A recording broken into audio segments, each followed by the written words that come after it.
حضرت عمر بن عبدالعزیز رحمۃ اللہ تعالیٰ علیہ کے گورنر نے لکھا کہ حضرت صاحب گورنر ہاؤس کی عمارت کمزور ہو گئی ہے، نہیں بنا لوں، تو آپ فرمانے لگے تو عدل کا قلعہ کیوں نہیں بناتا، انصاف کی دیواریں کیوں نہیں کھڑی کرتا؟ فرمایا چھوڑ اینٹیں لگانا، عدل و انصاف کا قلعہ بنا۔ سب سے بڑی بات یہ تھی کہ بڑے پابند تھے صوم و صلات کے، دن کو تلاوت کرتے، رات کو عبادت کرتے، پنجگانہ نماز میں کھڑے ہوتے، اللہ کے خوف کی بات آتی تو چڑیا کی طرح پھڑ پھڑاتے، ڈرتے۔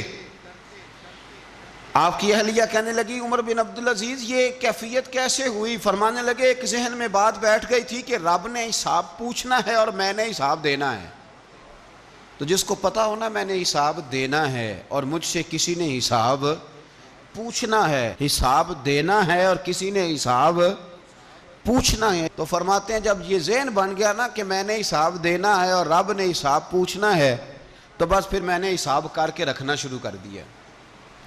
پھر میں نے کوشش کی ہے کہ حساب کروں کہ نا انصافی نہ ہو جائے، ظلم نہ ہو جائے۔ ایک آدمی بڑی دور سے چل کے آیا، عرض کی حضور آپ کے گورنر نے میرا مال چھین لیا ہے، واپس نہیں کرتا۔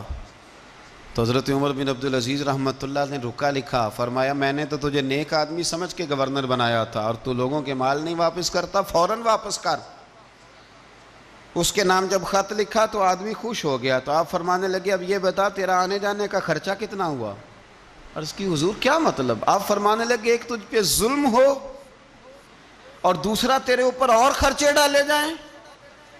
دیکھیں نا، ایک آدمی کی زمین پہ قبضہ ہو، پھر وہ وکیل کرے، پھر وہ گواہ اکٹھے کرتا پھرے، پھر وہ مسائل میں الجھ جائے۔ جناب عمر بن عبدالعزیز نے ہمیں ایک سوچ عطا فرمائی، فرمایا ایک تیرے اوپر ظلم ہوا، ایک تجھے اتنی تکلیف ہوئی یہاں آنے کی، اور ایک تیرا خرچ ہوا، بتا کتنے پیسے؟ عرض کی حضور میرا تو لاکھوں کا مال آپ نے واپس کرا دیا ہے، اب چھوڑے خرچے کو۔ فرمایا نا بھائی، یہ میرے رسول کائنات کا دین ہے، اس میں ہم ہر شے کا حساب کر کے رکھیں گے۔ تیرا خرچ ہوا ہے، تیرا خرچہ ہوا ہے، تجھے آنا پڑا، تجھے جانا پڑا۔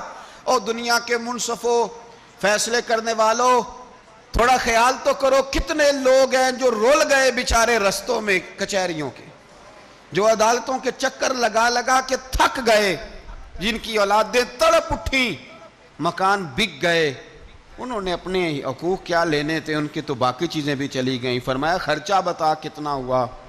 عرض کی حضور 60 دینار تقریباً۔ فرمایا اسے مال خزانہ سے 60 دینار بھی دو۔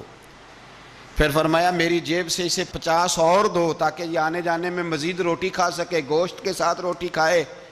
اور پھر فرمایا معاف کر دینا، حکومت عمر بن عبدالعزیز کی تھی پر تجھے بڑی تکلیف اٹھانی پڑی، اذیت اٹھانی پڑی۔ یارو اس رنگ میں اس شخص نے حکومت کی